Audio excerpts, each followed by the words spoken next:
Good morning friends. आज मैं आपको ये दिखाने वाला हूँ इसेंशियल चीज़ें जो कि केज में होनी चाहिए। उनमें से एक ये है सैंड, बजरी।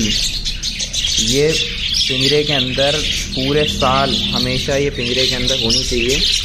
इससे बर्ड का जो डाइजेस्टिव सिस्टम होता है वो स्ट्रांग होता है। तो खाने के बाद ये बजरी खाती हैं